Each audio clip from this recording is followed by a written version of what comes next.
We might as well get started now. I'm Bill Nowlin. I'm one of the so-called bullpen that's helping run the Boston SABR chapter now. And I wanted to welcome our two speakers here tonight.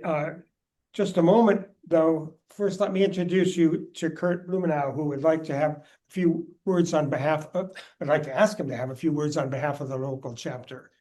Thank you, Bill. Again, my name's Kurt Blumenau, and I am the second member of the four-person Boston Leadership Bullpen. For the folks in the room, if you haven't met them, the other two are Greg Tranter and John DeFonso. And thank you both. And we appreciate you're all joining us tonight. We're pleased to be here at Boston University. I spent 4 years here, but I was always in the back of the room, so it's kind of a trip to be up in the front. Don't let anybody tell you that bachelor's degrees in journalism and history don't get you anywhere. So if you're want to say if there's anybody out there, room or Zoom, who is not either a Boston chapter member or even a SABR member, we encourage you to join in. We welcome you. And more information on either of those options is available on the website, sabr.org. Just in case there's anyone out there who's not a member, we'd welcome you. I'd like to make two quick chapter announcements before we get started.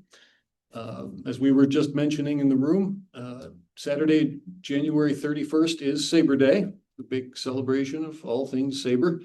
And the Boston chapter traditionally gets together at the Bleacher Bar on Lansdowne Street, right at Fenway Park, as close as you can get to baseball in Boston in January.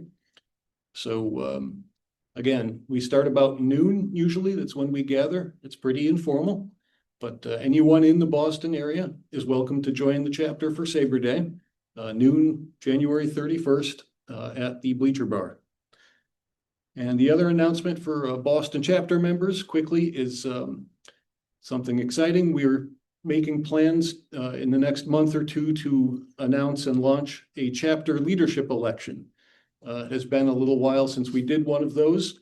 It's a great opportunity to get involved in the chapter, and we welcome anyone who would like to apply for the positions. We'll be sending email out to the chapter in the fairly near future, laying out how it's going to work and available positions and things like that. So if you're a chapter member, please watch your email, and we'd welcome your interest and your participation. With that, I'll turn it back over to Bill, who has put a lot of time and effort, by the way, into putting this together. So thank you, Bill, for everything you've done to pull this together. There's a few people I'd like to thank too before we get going. Hosting is Meredith Sandler from the Bob Davids chapter in Washington, D.C. And working with her is Peter Cottrell also from the Bob Davids chapter in Washington. You can see them both on your screen here. And also Andy Andres, who's in the room. He's a professor here at Boston University and helped us secure this particular location. I also want to thank Jacob Pomrenke, who's SABR's Director of Editorial Content. He organizes it so we can have these Zooms, and he will help ensure that the recording of this will be available for others to be able to see in the future. This morning, I looked at the Women's Pro Baseball League website, and I looked at the list in particular of 29 players that were drafted for the Boston team. And it was a very impressive international collection of players. I was interested where these players came from. There were 17 of the 29 players were from the United States, but there were 5 from Canada, 3 from Australia, and 1 each from Japan, Mexico, and the United Kingdom.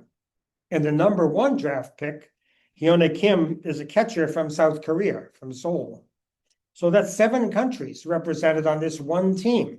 And that's not uncommon. Of the 4 teams in the league, every one of them has the same kind of mix. I believe that 3 of the teams have 3 Australians.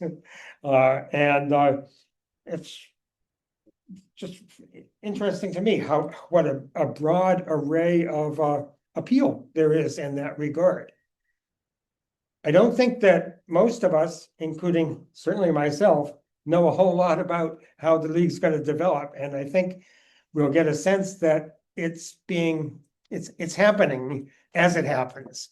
A lot of it may come together and so forth. The Boston team, for instance, I don't believe, last time I knew, doesn't have a name, for instance, and doesn't have any plans, at least in the first season, to play in New England. Maybe there'll be an exhibition game, maybe not. I don't know if that's possible, but there's a lot of questions and so forth. I'd like to call both of our two guests up now who can take the main stage. Donna Cohen is an attorney from the Boston area here. I think we've known each other for 10 years or more, going back to a number of events of one kind or another. She's one of the 9 members on the advisory board of the WPBL, the Women's Pro Baseball League. And Jacqui Reynolds is with us as well, a 3rd-round draft pick of the New York team. She's a right-handed pitcher, and she also works at the moment, well, for the last several years, as a player development coach, assistant coach for player development of UMass-Boston, the Beacons baseball team there, primarily in pitching development. She may want to talk a little bit about her own background here, but why don't you both come up and join here and take over, because it's you that people want to hear from, not me. No, I think you did pretty good so far. No, well, that's just a start. I hope.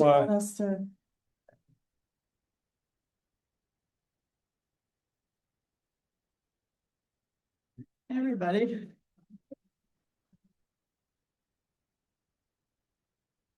I have notes, I always do. So if you'll excuse me for 1 second, I'll pull them out. Do you want me to just take off? Okay, well, thank you for inviting us. And Jacqui, thank you for taking time to come. Bill, my colleague and my friend, as you said, over a long time. I thought, if you don't mind, we'd just do a quick who's who in the room and on the Zoom, so we kind of get a sense of everybody. You know, should we start on the boxes on the Zoom or in the room? If people want to, I don't know, Do you want to? people. Right. You're gonna. I've muted everybody so that we can, Should we skip it? yeah, if you don't mind. I don't mind. I am a lawyer, gatekeeper, and advisor to high visibility individuals who are in sports and entertainment. And I guest lecture at UMass-Boston, Sport Equity and Law and Ethics. And I serve on their advisory board. I am a commissioner with the World Baseball Softball Confederation for their Diversity and Inclusivity Commission. I tend to focus on women who are breaking gender barriers. But if any of you know the late Dick Flavin, most people know me as his representative in Boston. And I am a trustee for the National Women's Soccer League Players Association Emergency Fund. I don't know if you recall, a while back, several years back, they had some issues about not only their players not getting paid, but abuse within the league. And they set up this trust to be able to help those players who were in need. And there are 4 trustees. I'm one of them, and I love that job. For purposes of tonight, we're focusing on the Women's Professional Baseball League. I am an advisor on their league, and I have worked with them for the last almost 18 months. But just take a minute. Women's Professional Baseball League. I mean, just let it sink in. There has not been that much excitement about women in baseball since A League of Their Own came out talking and telling the stories of the AAGPBL from their league. And there have been other leagues over the course of the years, and most recently in the 1990s, mid to late 1990s in California, there was a women's pro league. The Silver Bullets were barnstorming. But here we are today with the beginning of a new era in women's baseball. And just imagine for a minute this message. Hi, my name is Keith Stein. I want to try and set up and create a women's professional baseball league in the United States. I went on Google, I typed in most influential women in baseball, and your name came up. And that conversation was with a woman named Justine Siegel, who, without, everybody's nodding, without much doubt is the most influential in women's baseball, whether it's young kids starting or all the way up to age 18, collegiate groups. And of course she said yes. And thankfully she did say yes. He's the money guy, she's the baseball gal. Although, let's talk a little bit about Keith Stein. So he's from Toronto. He's a lawyer, businessman, investor. He owns the Toronto Maple Leafs Baseball League, which is their top tier for amateur baseball. In fact, he had the first woman ever play in that league, Ayami Sato, who came in from Japan, one of probably the best known in the world if you follow women's baseball.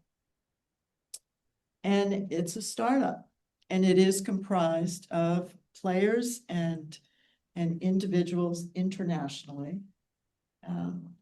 And today may not be the same as tomorrow. And there are a lot of things happening all at once with a lot of people very committed and interested and anxious to be helpful. There are also the naysayers, let's not forget them, those that still think we're creating a softball league, and those who don't think women should be in sports at all. So we have a long way to go. Everybody's nodding. We have a long way to go to dissuade people and convince them that this women in sports and women in professional baseball is a legitimate professional sport. So it's a single ownership league. There was in the beginning the thought that they would have franchises and separate owners. And I think everybody agreed that a single ownership in the first year was probably the best way to go. They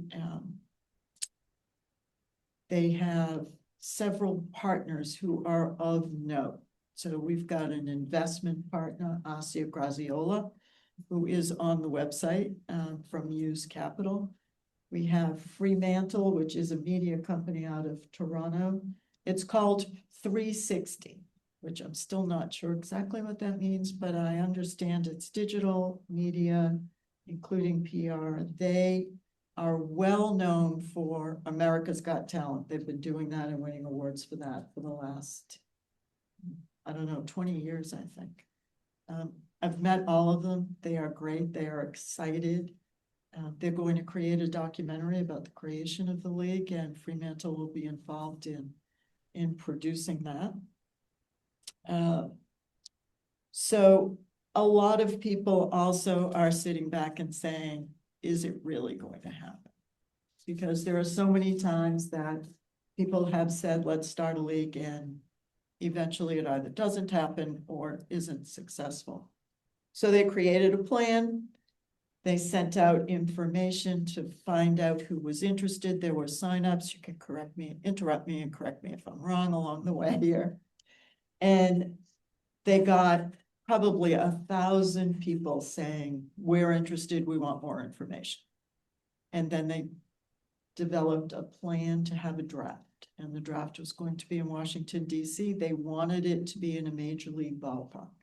And the Washington Nationals were good enough to give us their training area as well as their full stadium for the last day of tryouts.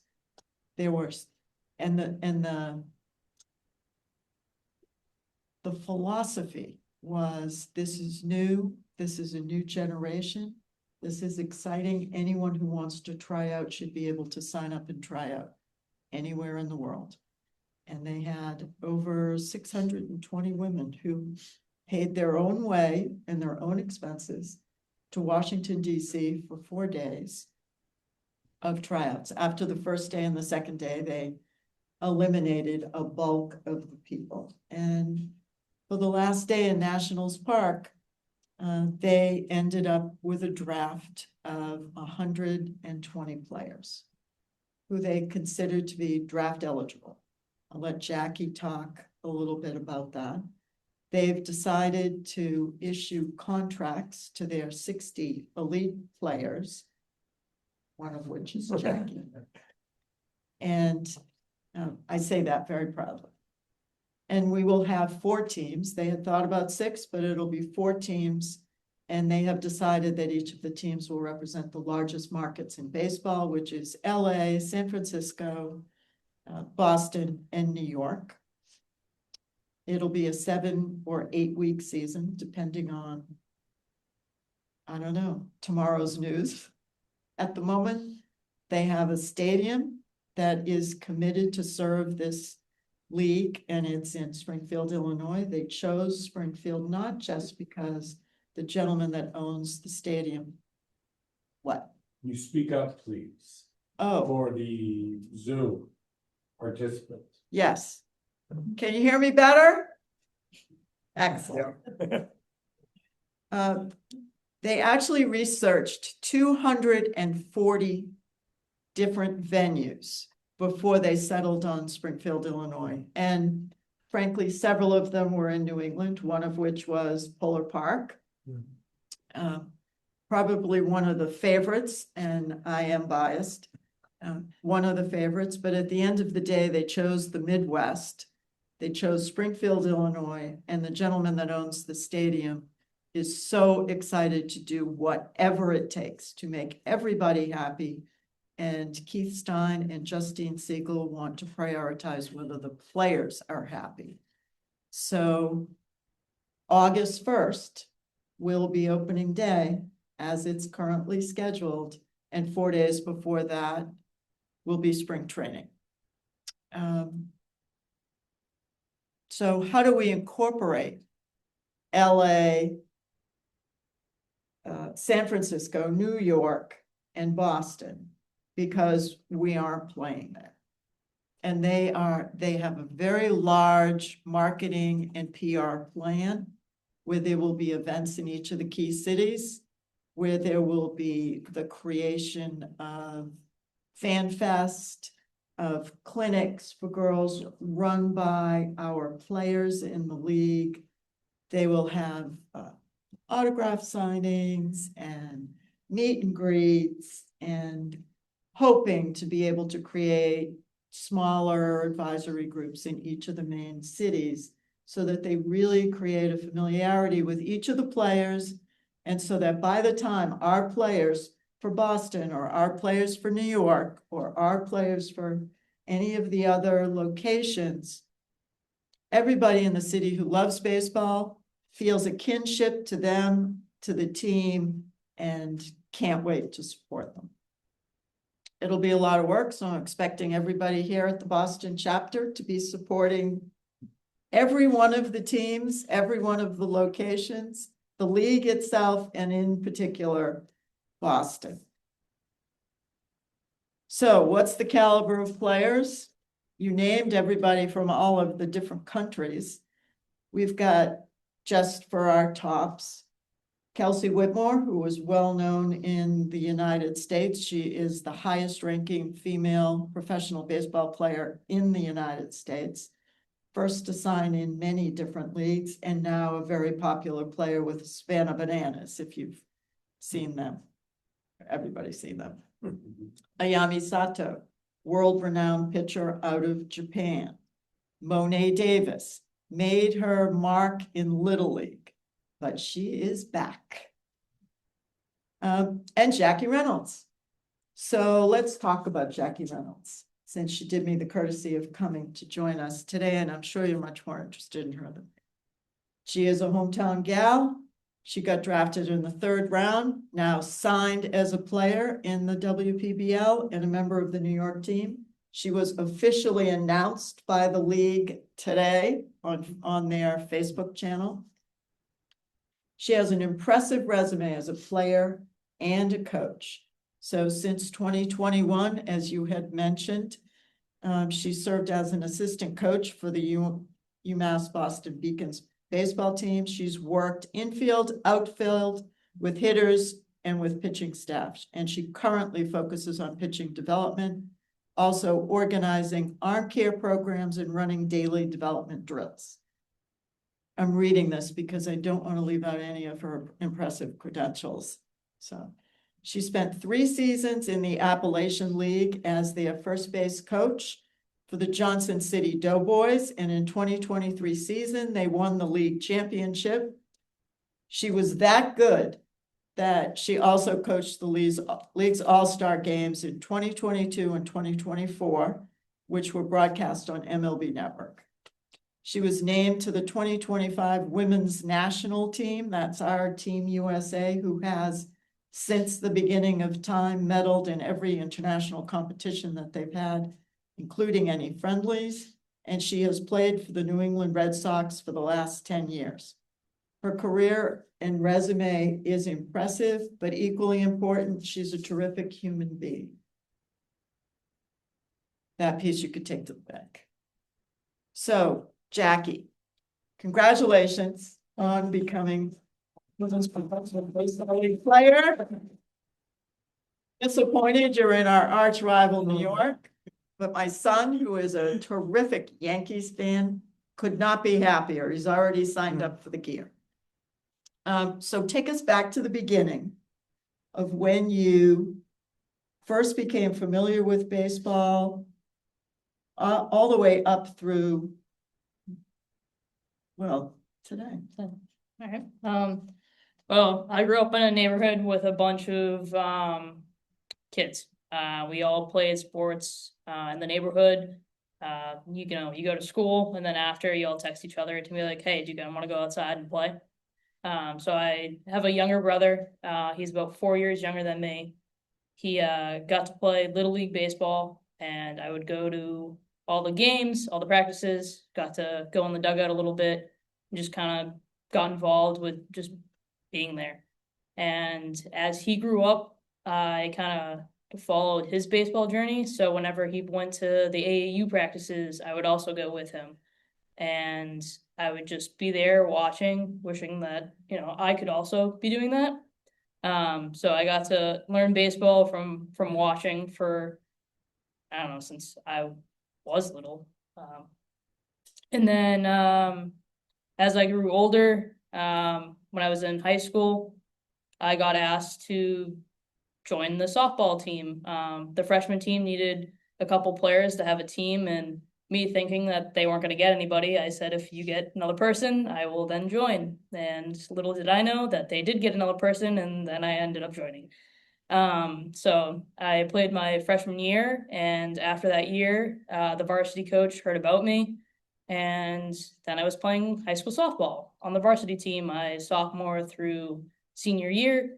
Got to play a little bit of AAU softball, ended up going to Southern New Hampshire. I tried walking onto the team, ended up walking onto the team, except I tore my ACL 2 weeks into the fall season, and that was kind of the end of that. So I set myself to graduate early with 2 degrees, and asked my mom for a graduation present of the Red Sox women's fantasy camp, which was in their first year that year in 2016.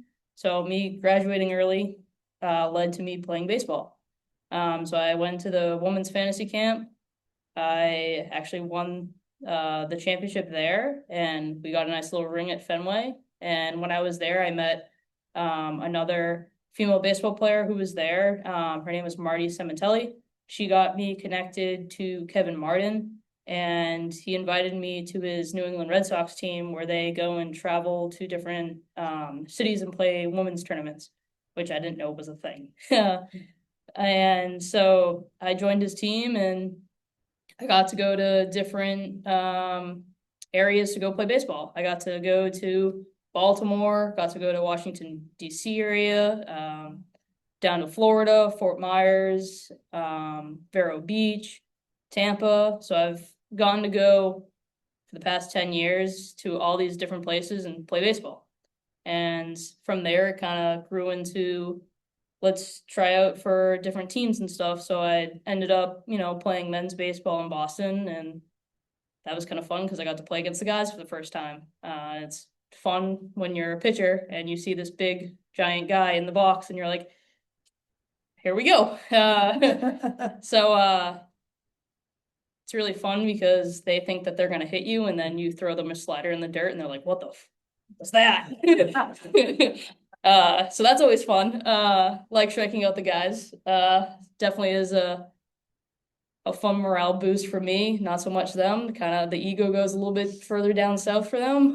So it was great, and I've tried out for Team USA, and I got to be on the development program for this year in November, and we got to play against Canada as a friendly kind of series with them. We got to have two teams, and Canada brought down a bunch of girls, and we played 2 games against them, and we played 2 games against each other. So it was a very great time being able to do that. And yeah, and then the coaching stuff has, again, I would have to say credit to my brother for letting me go to his practices, because that's how I got into coaching too, because my brother's AAU program, it's no longer here because it got shut down during COVID, but they were called the A's, and they were out of Woburn on Draper Street. And, you know, me going to the practices, me watching and stuff, Brian Bloomsack and Scott, they both had, you know, asked me, and were like, "Hey, are you ever interested in coaching?" And I was like, I mean, yeah.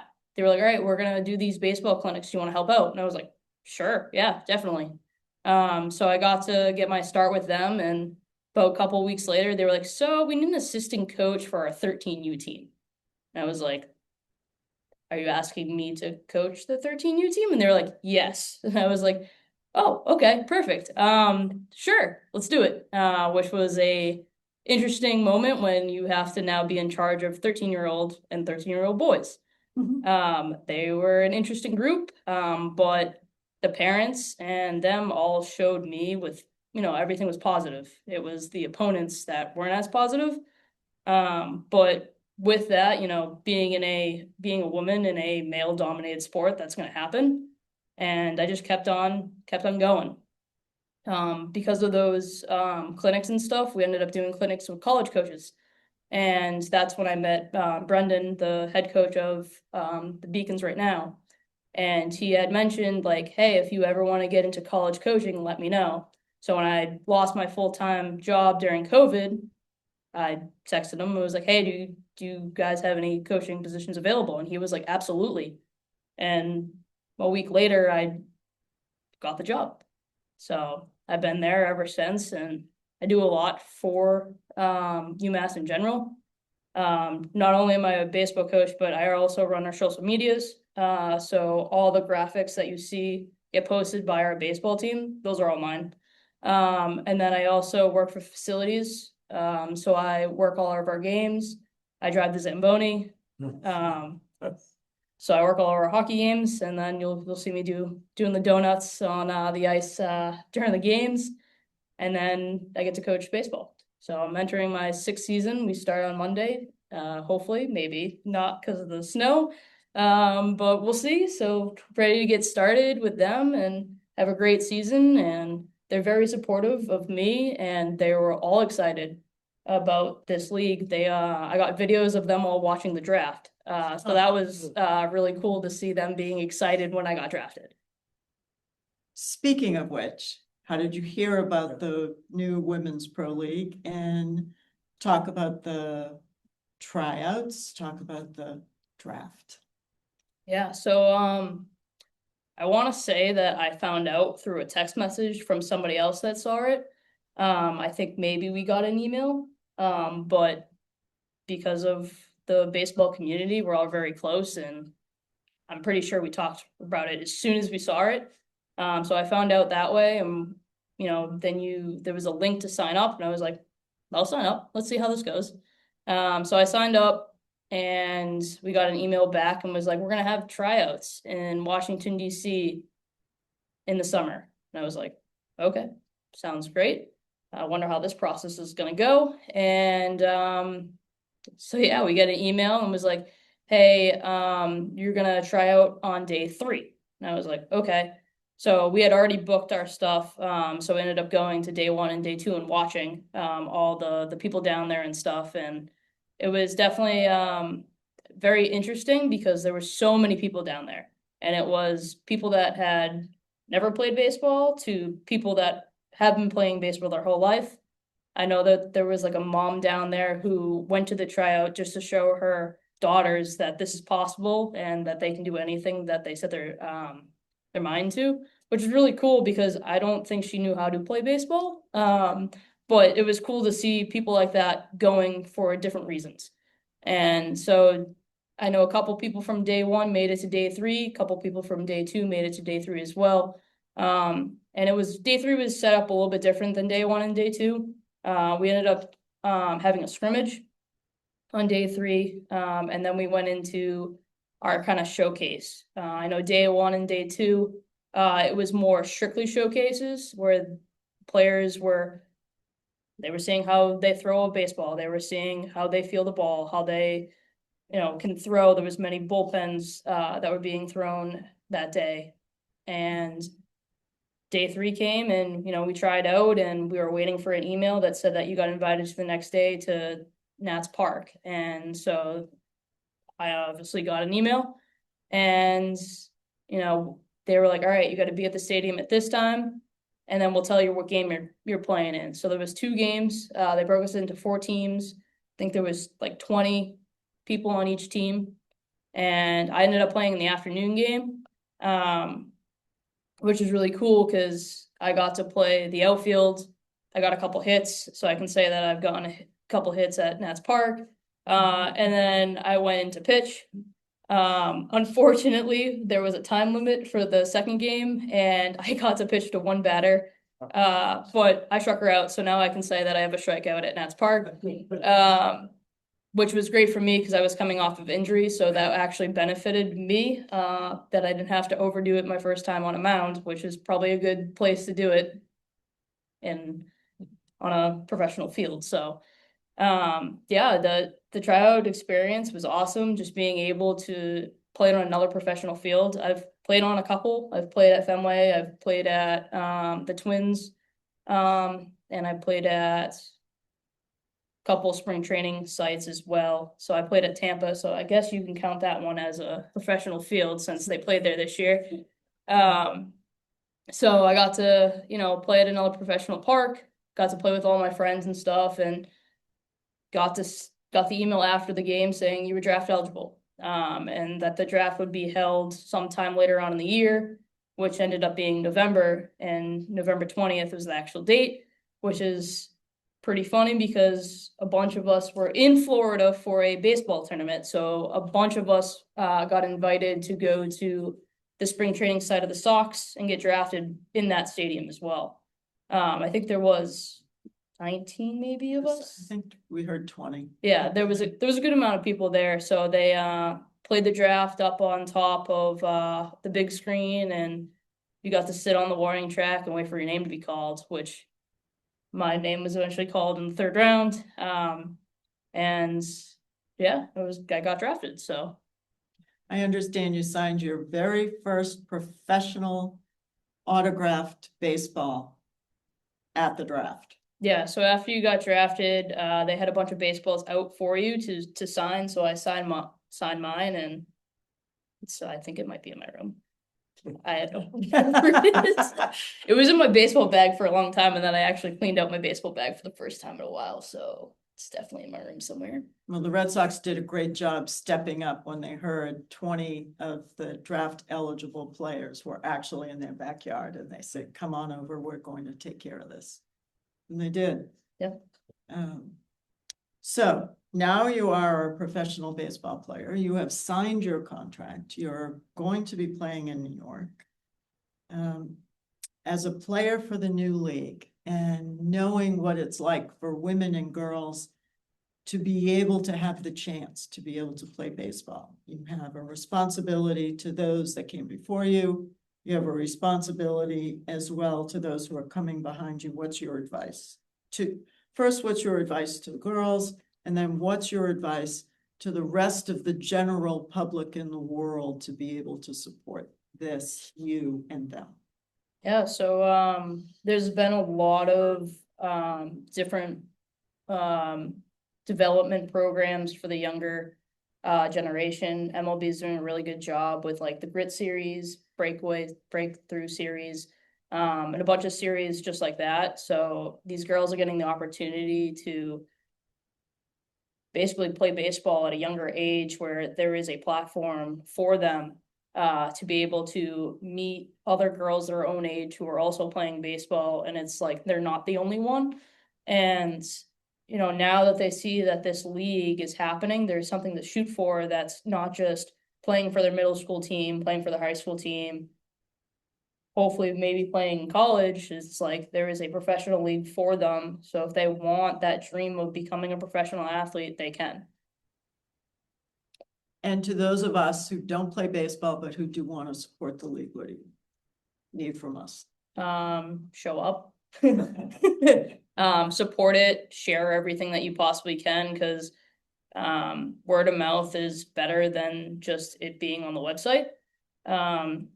Because not everybody is going on Google and typing in the league's name every single day. I don't know if you are, but I might be. I am. So, you know, whoever you tell, it's just gonna spread it even more. And I know this year that it's only gonna be in Springfield, and if you like traveling, not a bad time to go there in August and September.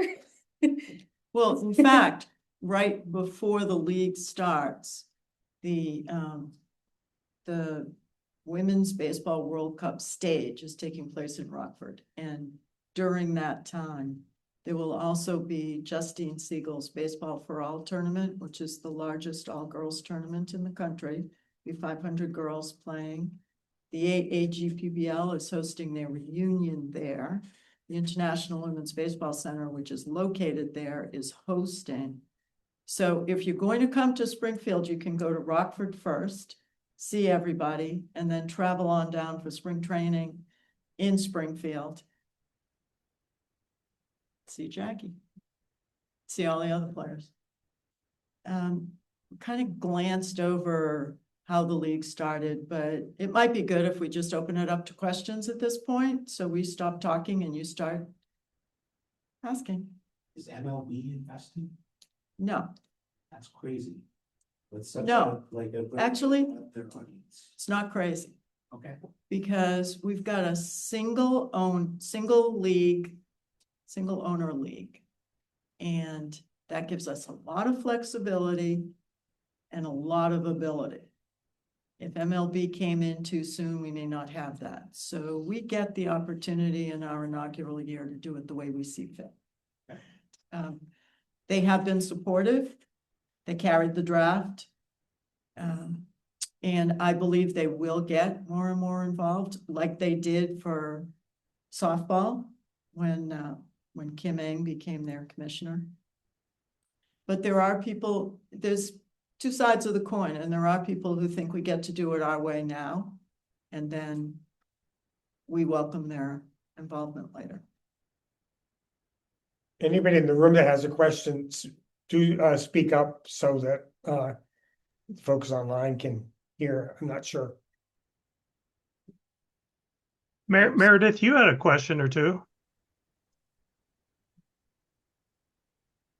Hang on. Meredith, you asked, do you have the dates? Do you have the dates of the season in Right. Springfield, or rough dates? Yeah, do you have the rough dates? August 1st. Opening day is August 1st. 4 days before that is spring training. They're going through to mid-September for their Okay. championship series. And they're thinking about, although it hasn't been confirmed, doing an all-star game.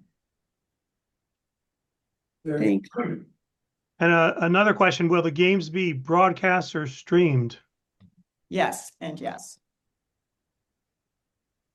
And then how can someone see that? Is that advertised on the website, or? I think it'll be on the website. It should be on the website. I know that WPBL is creating its own YouTube channel. And I believe there are several other streaming services they're looking into. What is draft eligible, or what makes you draft ineligible? I can answer that. Go. So the ones that were at the tryouts and stuff, If you got invited to the day at Nats Park, you were able to get drafted. And then the people that didn't show up to, like people had other commitments and stuff, there was a process for them to also get drafted. They had to send in video and stuff. And then they put on their website the people who were eligible to get drafted. And just because you were eligible didn't mean that you were going to get drafted, because only 120 people got drafted.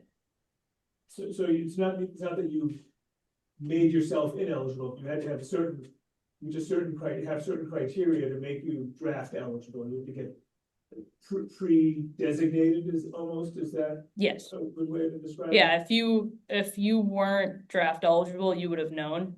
And if you were draft eligible, you also got an email that you were draft eligible. So if you're not draft eligible and you were talented, could you get signed as a free agent? They did that. I don't think they call it free agency, but we had players that were in South Korea. We had players who were in school at the time and weren't able to take time off from school to be able to come, but who were selected and who the league was interested in. Keep in mind, we had over 600 people that showed up for tryouts. So there only were 120 that became selected as draft eligible. They did actually draft all 120. Yeah, 120 were drafted. There was more that were draft eligible though. There was like 130 something. Okay, I didn't know that. Yeah. Does everybody who was drafted sign a contract? Yep, Question was whether everybody that was drafted did sign. Yeah. oh, everybody who was drafted, signed? Well, they offered, to my knowledge, they've offered 60 contracts and they've been signed.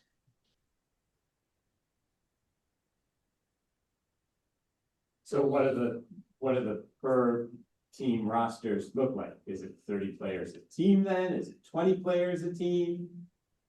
Good question, Don't know yet. to be determined. They haven't hired their managers and coaches. Some people think that's a little backwards, but that is the way it has rolled out. Maybe there'll be some player managers. That's a lot of work. Yeah, I'll okay, you get experience. I'll stick to just throwing. They are hoping to have a female dominant umpire crew and female dominant coaches and managers. But they are looking for the best of the best. So they're not restricting themselves to one gender or another. As someone moving to Illinois this summer who wants to work in baseball, are there involved the league internship opportunities or? Are you talking for yourself? I am talking for myself. Yeah. All right, so get in touch. Absolutely. Can someone explain what draft eligible means? Are there criteria for that or? I think it was based on the coaches who were at tryouts determining who would be in the top tier of those who had tried out. I'd never heard of that word before myself, but you know, I am often told to stay in my lane because I don't actually play. Are there questions? Which is why we have Jacqui. In the chat? I was curious, you talked about that you were playing softball and then baseball. I'm working with some girls, young women in the Dominican, and that's all they can play, is softball. They want to play baseball, but they can't. So do you have any advice for them, or what was it like for you switching over?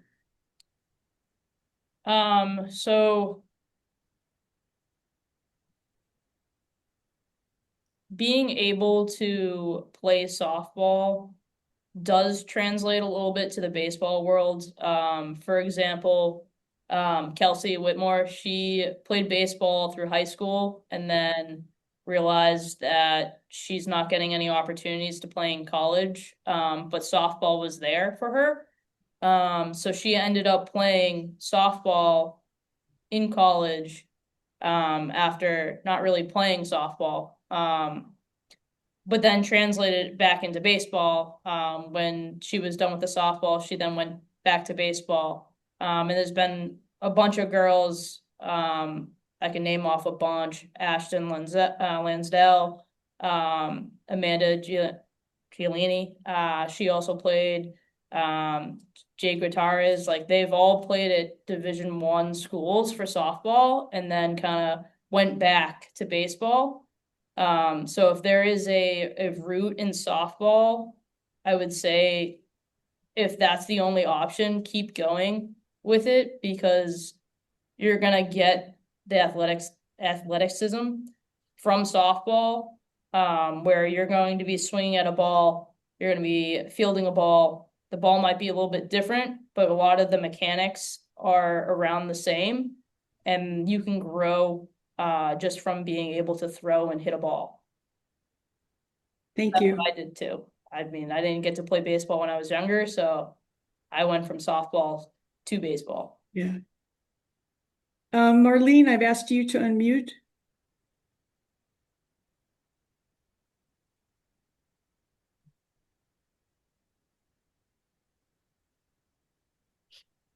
How do you unmute somebody? The host has to do it. You just click on it.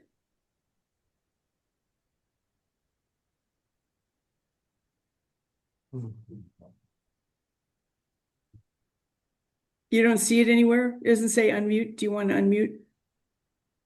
And then it says yes. I'm sorry. Maybe if you could put your question in the chat, please, as an option. I'm sorry. Sorry about that. I'm hitting things and it's not working. I had a couple of questions. How can local SABR chapters get involved and support their local team? I'm with the Lefty O'Doul chapter in the San Francisco, Oakland Bay area. Would love to have a guest speaker, maybe even you, Donna, could zoom in. But when games are actually happening here, I'd love to get the chapter to support them. And we also have the Sacramento chapter that's close. Somebody asked about marketing. The new San Francisco team has the same color scheme as the Valkyries, which is a wildly popular new women's basketball team here in San Francisco. So maybe there was a little cross marketing there. But and I didn't realize that there were not the managers and the coaches hadn't been hired yet. So maybe I can have an offline conversation with you, Donna, about who to contact when things get ready to get local people involved. You know what? I think we should, I appreciate that. And I appreciate everybody from Boston getting involved as well, all the SABR chapters. One of the women who is on our advisory board is Leslie Heafy. Yeah, and Kat. Dr. Leslie and Kat Williams, yeah. But if it's okay, let's start now. Why wait? And thank you. Well, February, maybe I can get you to speak at the February SABR meeting or something. Okay. I'll be in touch. Okay. Thank you. And thank you, Jacqui. Good luck. Great story. Thank you. We had another question. You have a hat on. You have one of our hats on. We had another question in the chat. It says, there's been such a surge in women's leagues recently, obviously the WNBA, but also now soccer and hockey. Has there been any coordination between the leagues in terms of marketing or promotion?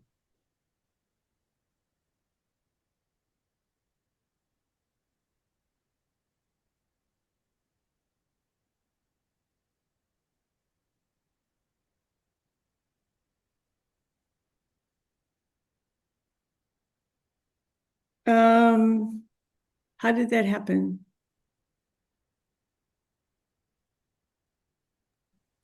Good. Okay, Thank good. No. That would not be the first time I've been muted. They muted me once. Did you hear the last question?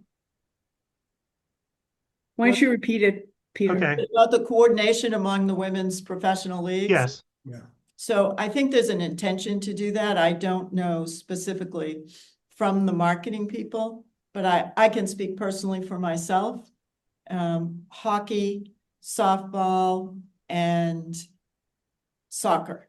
Hockey, softball, and soccer are, they're growing leagues. And so getting involved with growing leagues and promoting each other and being supportive of each other can only help grow all of women in sports. But I can't imagine we won't ultimately reach out to all of them. I'm pretty sure the New York teams all follow everybody on like each other on Instagrams and stuff. And why not? I've got a question. When we Sorry. did the, so I was hired to create and implement a trophy tour when the Women's Baseball World Cup was in Florida. First time that it was played in the United States, the championship. And one of the things I did was call Team USA softball and ask them if they do a video supporting our Team USA baseball women. And it was like, hell yeah. And they just did it and sent it over. I can't imagine we'll have any pushback when we do that.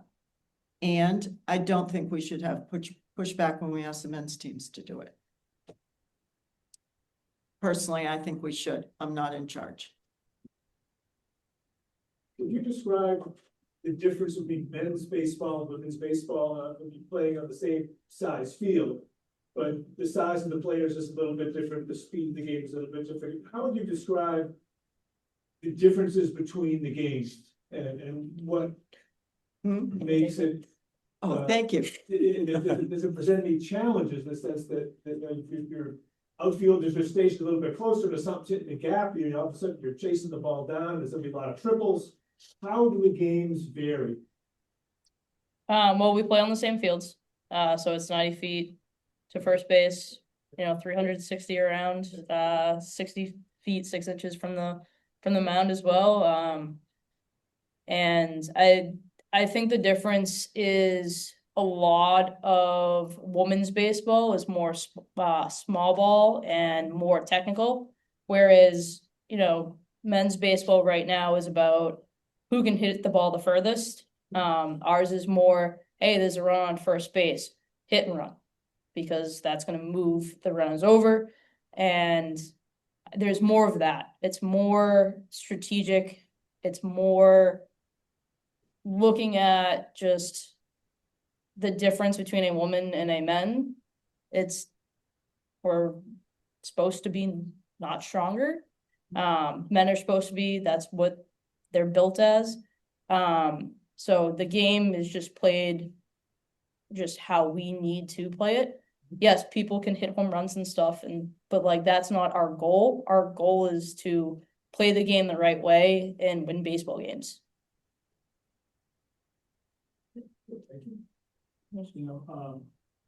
In the last several years, there's been like a renaissance of women's professional sports and women's sports in Boston.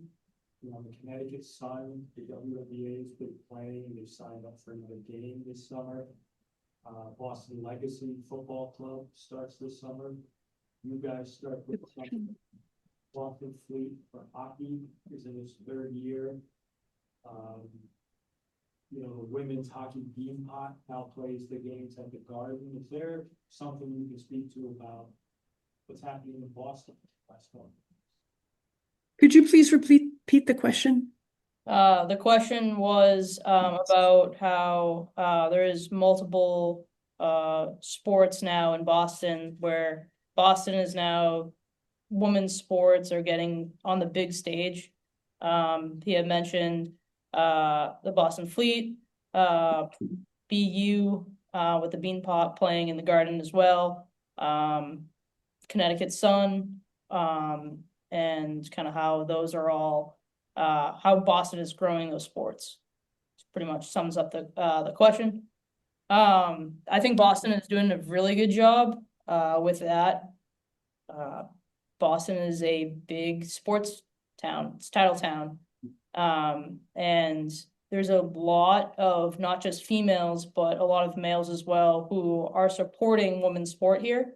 And as you can see on TV, or if you go to one of the games for the Boston Fleet, for example, the stands are packed. And it's not just, all female, there's multiple men in the stands as well. And I think that's why everything's growing here, is because it's not just the females supporting females, it's the females and males supporting the females. Is that it? Okay. How does a person, oops. How does a person apply to be a photographer for the season? I'm happy to pass your name along. How do maybe Bill, I'll get. Can you give out Yeah, mine? oh, sure. Yeah. Yep. Thank you, Donna. Appreciate that. I mean, I did, Since I don't even know if they're that far along yet, but I'm Yeah. happy to pass your name on. thank you so much.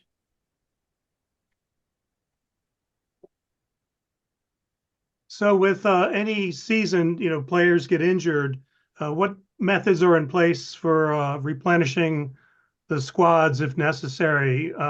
If someone wasn't draft eligible, is there a way for them to become draft eligible and get added to someone's roster? I don't think they actually have settled on what they're doing about that, from what I can tell, but they are carrying, at the moment, they're going to be carrying 30 for each team. And the stadium owner has agreed to create a development team. I don't know if they're creating reserve players. That's what they're. Yeah, well, it's only 15 per roster on the active.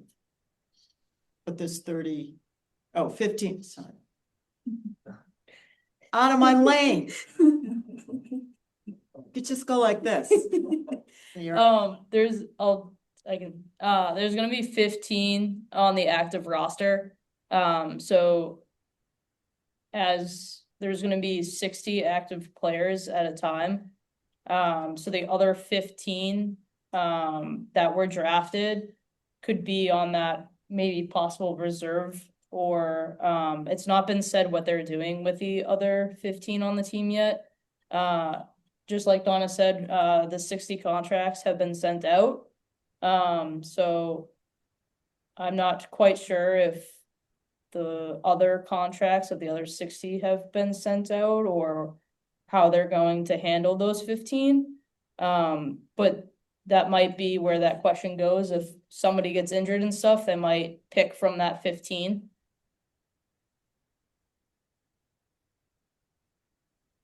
We've got a couple people who have raised hands. If I ask them to unmute, you guys may have to unmute again, like Yep. happened. I Thank can you. click the button again. So Marlene and Red. We're a woman of many talents.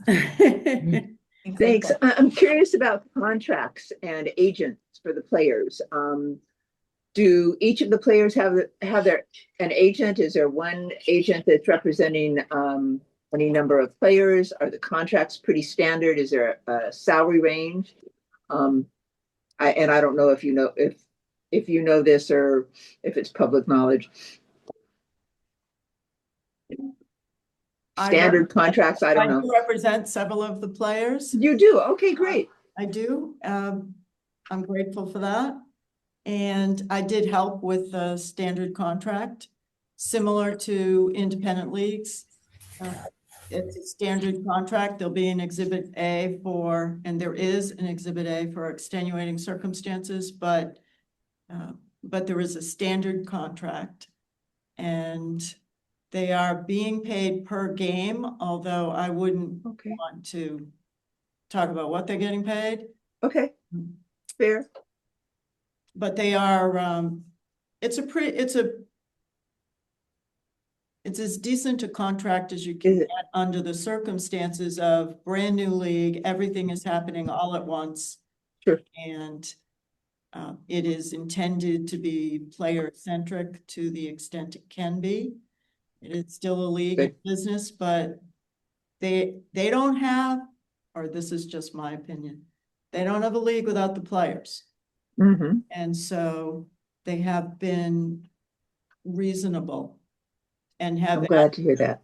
that kind of Glad to hear language that. Thank you. standard contract. Thank you. Good to hear. Do you have anything to add to that? You signed. You looked at it. Red Lee has got a question here. Okay. Can you hear me all right? Yep. Perfect. So I'm a baseball coach, and I'm just wondering, as I just heard that we haven't hired coaches, managers. I'm just wondering if there are any if I want to learn more about possibilities and the opportunities working with the Women's Professional Baseball League teams as a coach, as a staff member on the team and stuff like there a venue for that. I don't think they've actually set up an employment opportunity program, but, and I'm just an advisor, but I am happy to pass on the information of anybody who wants to be involved with the league. And I just want to repeat that at this point in time, they have a lot of balls in the air. So if you don't hear back right away, you can feel free to bug me. But until they actually set up everything, which I know it's like almost August and we should probably have a lot settled, and they are working on settling a lot, and they have great advisors and great people working with them. And it's a lot to put together. So please be patient. Is there a place though, like the WPBL website, where people that are interested can send in? I think on the website you can sign up for information. I don't know if there's a place where you can ask questions, but if there is, and you don't hear back, I'm happy to stick my nose in to the extent anybody's interested in my nose. This past summer, I did some work for them when they were in DC. I live in Washington. And so they were really responsive.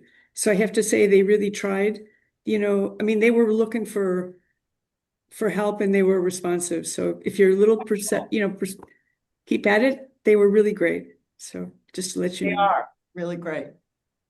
We're very lucky that someone has shown up who absolutely positively intends for this to be sustainable. And he's willing to put his money where his mouth is. That's great. Yep. And he's put a good group together to help him. And that will expand hopefully. And we'll see the success that all of these women deserve. Bill, we've got a couple more questions. Can we keep at it? Yeah, we're just a little past 8 o'clock, but we're not really under any real time constraint. As long as there's serious questions, and if you have to leave, just No? Francis Kinlaw is the next person. let's aim to wrap up by 8:30 at any rate. But if there are other questions, sure. Mr. Kinlaw? Yes, my question, I did put it in the chat before I was unmuted, but I go back to the competition aspects. Can players be traded from one team to another during the season? Has any decision been made about that? I realize that they'd be playing in the same sites there, but whether when a player signed a contract, whether it would be with one organization, one team or not, I realize there's a single owner. So The contracts are with the league, not with a specific team, although players have been assigned to teams, and yes, they could be traded. okay, thank you. Ms. Cecilia Tan has her hand up. Has a question. Hi, so most of you know me as SABR's Director of Publications, and I'm going to ask the most SABR question ever, which is, has the league made a plan for how they're going to keep their stats and how they'll be archived? Actually, I think they're working on that right now. Someone is working on that right now. And I don't know the answer is, but I'm happy to connect you. Yeah, baseball without stats. Yeah, I mean, we don't want to be in this That part situation I where know, not in my lane. you know, 70 years from now, we're like trying to find people's scrapbooks and be like, gosh, I wonder if anyone knows if this player ever got a hit, or we have her last name but not her first name, or, you know, all that kind of thing. So that's why we're, of course, immediately thinking if history is going to get made right in front of our eyes, we want somebody to be writing it down. So Well, maybe you'll coordinate with them to make sure that happens. thanks. Right. Dan Toig, do you've got a question? Yeah, quick comment on that last one. Not just not just get the stats, but also submit them to Baseball Reference. They're the everything professional baseball, so they should be tracking that and have that up on their site. I'm sorry if I missed this earlier, but is there something like a 5-year plan in place, or that that the league wants to implement it? It was mentioned before that the investor is looking to really sustain this league long term. How long is that plan? And I don't know if that's public. Like by year 3, do you plan to start playing games in the cities? Year 4, expansion. I know this is very optimistic, and I'm assuming that the league will be successful in year 1 and 2. I assume it'll be successful in year 1 and 2 as well. Keith Stein has been quoted in various publications that he intends in 27 or 28 to have the teams playing in their home states. And he does plan to expand at least by 2 teams in the next 2 years or the next year. But that is his quote in the newspaper. Great, thanks. That's all the questions we've got here. This is kind of similar to Dan's question, but I guess I'll ask it anyway in case it's something different. But in your on or off the field, what are you aiming for first? How do you define success for year 1? Like at the end of the season, what would you like to say that you accomplished, or what does a successful season look like for you? Okay, I'll answer that. Throw it over here. What do you think it would be?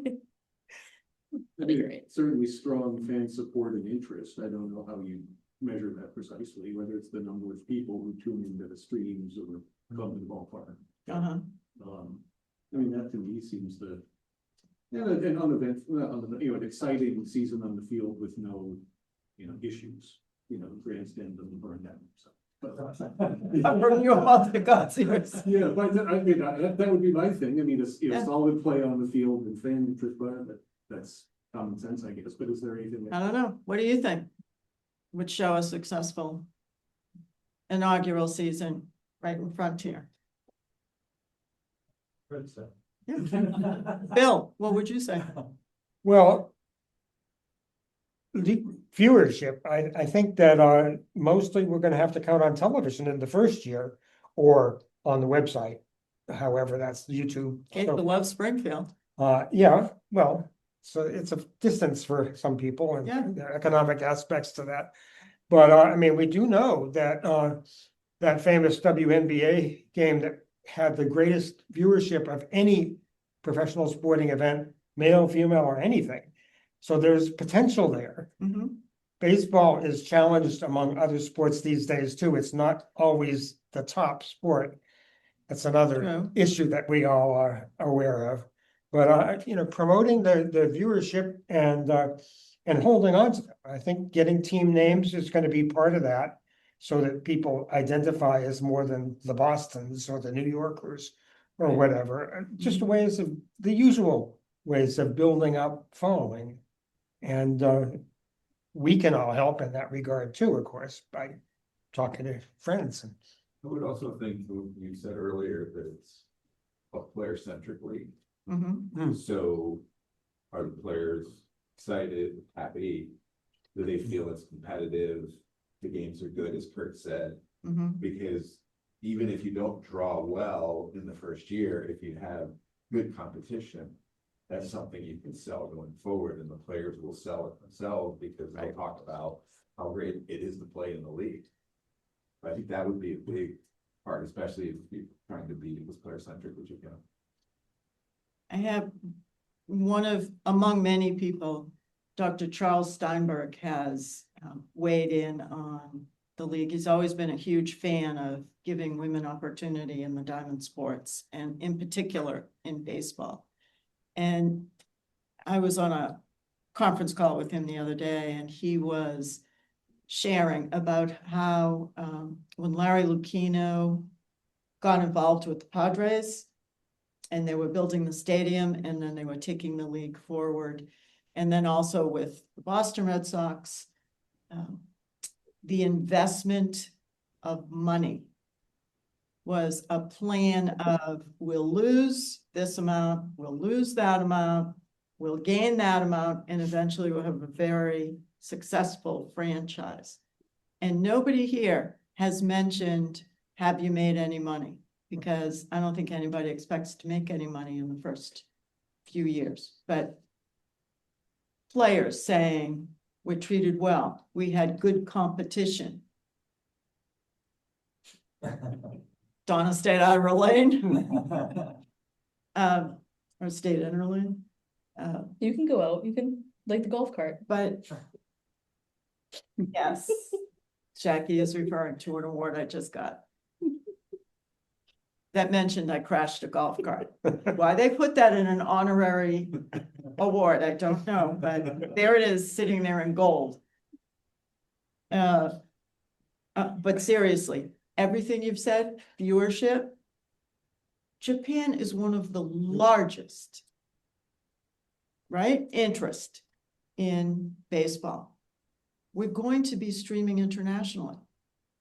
So yes, viewership, sponsorships, women in the league saying that they were treated well, umpires in the league doing a good job, managers and coaches being focused on women players and how women players can play the best they can, because there's several in the league that are two-way players, correct? Excitement, fan support, city support. I don't know. Did we leave anything out? Donna and Jacqui, we have one more question here. Dan Twog. Yeah, so the one thing that's left out, honestly, is branding and merchandise. And that goes back, there was mention about team names. What's the plan for coming up with team names? And for putting out merch with that? Because I mean, I've been advertising for way too long. And one of the biggest ways to build the brand and build the equity within the league is to get that merch out. We've seen that in the WNBA. We've seen that in other leagues that starting up, if you get a great team name and great jersey and great caps, they may not be people watching the games, but just that's free advertising that you spread all around.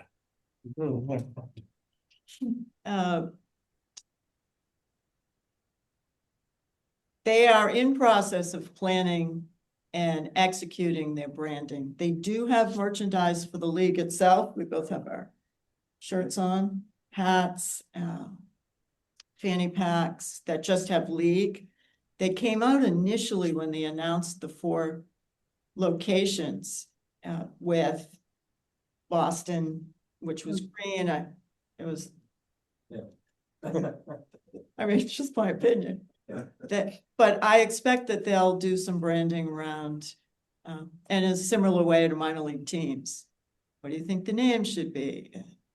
What do you think the logo should be? I mean, a perfect example was the women's soccer, Legacy Soccer in Boston. Mm-hmm. They started out with a disaster by any stretch of the imagination on their branding, but then they recovered. I mean, that's not just my opinion, it was everybody's opinion. I really think what Greg touched on is in terms of the players loving to play. And you talked about that too, as a kid growing up. If that spirit could be maintained, other professional sports are essentially profit-oriented businesses. This can be too, but if that aspect of camaraderie and just pleasure and enjoyment of playing the game, that could really be attractive in a way that, if there's a way to market that, too, which there has to be. Yeah. Well, one of the best things we have going for us is every single person who has been drafted and signed a contract is thrilled. Yeah. And I haven't read everybody's contract, but to my knowledge, there isn't anyone who has come into the new women's professional baseball league feeling like they should be treated like David Ortiz. They all are very, Jacqui said it, very friendly, very supportive of each other, want each other to succeed, and I'm thrilled to be able to have the opportunity. And when you start there, it's a pretty good place to start. So a marketing opportunity, just listening to Jacqui's story, Right? make it available to anybody. Market that. You've been recorded. But no, I mean, if you could, like, Yes. even show some of the women signing their contracts. And then talking about what a big deal it is, like, this is my dreams come true, that even what, 2 years ago, you didn't even think that was possible. Yeah, And exactly. all of a sudden, I'm signing a contract that I'm gonna play professional baseball this summer. I mean. that's In the different countries as well. Right. Yeah, I mean, that's a everywhere. Great marketing opportunity. There is some of that online on their website. They did a story of like 3 stories before the draft about certain people. They did a story about 2 sisters in Australia that both got drafted.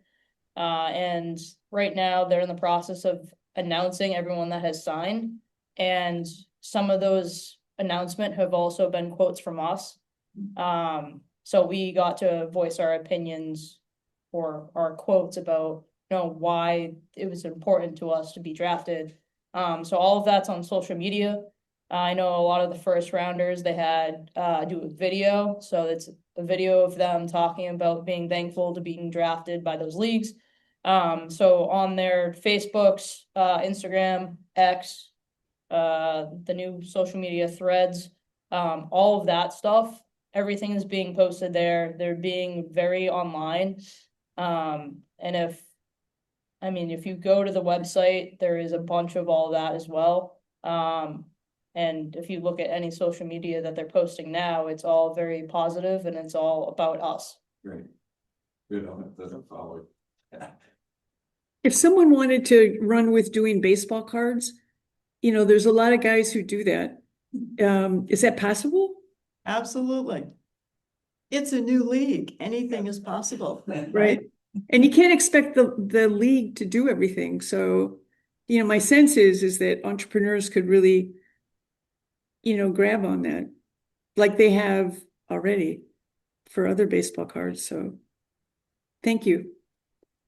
That comes from our guys here. Back and forth baseball cards. People are talking about, chatting about it. So I like a baseball card. You would like a baseball card? Yeah. Then we need to get a baseball card. right, exactly. Cool. But you should reach out because like they do instant ones. You can now buy instant ones where some of the companies, like when some event happens, like somebody's signing a contract, they can create a card that day. Like Tops does that. Yeah, Tops That's how Tops does that. That's how we- Yeah.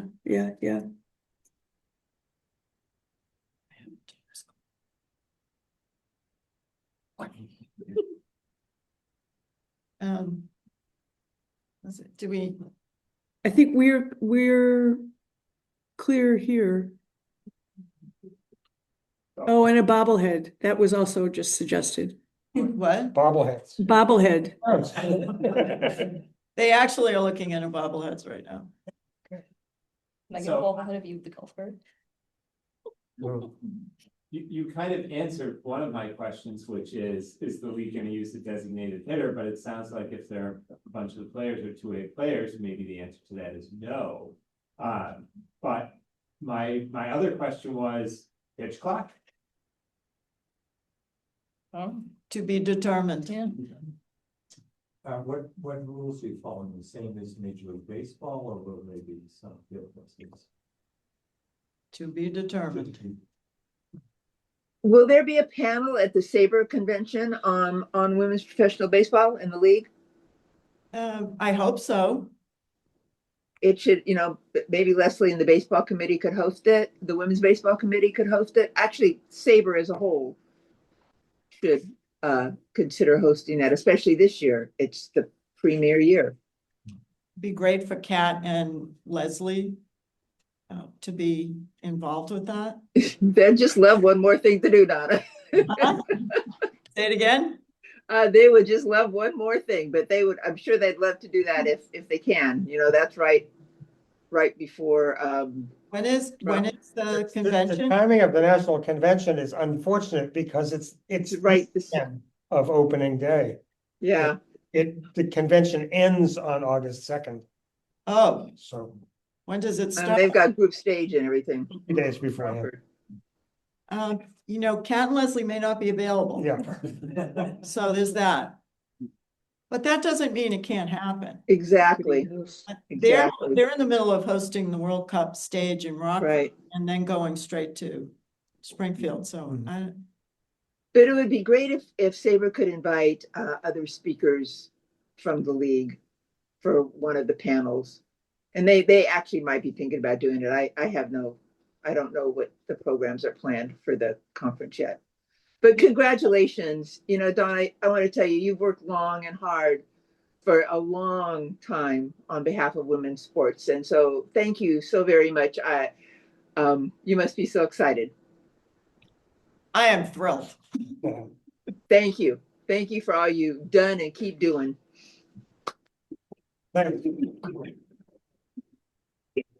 Only in the background. That needs to happen. And that's where it happens. Yeah, exactly. What a great program today. Thank you so much for inviting people outside of the Boston area. I really appreciate it. Thanks, everybody. And Marlene, if you want to host a show yourself, I think you might have a guest or two available. Well, I'm going to keep in touch with Donna. Yeah, good. Great. Thank you. Thank you. Thanks for your time and thank you. putting all of this Good together. luck, Jacqui. Thanks. Great meeting. Can't wait to see you play. Can't wait to go play.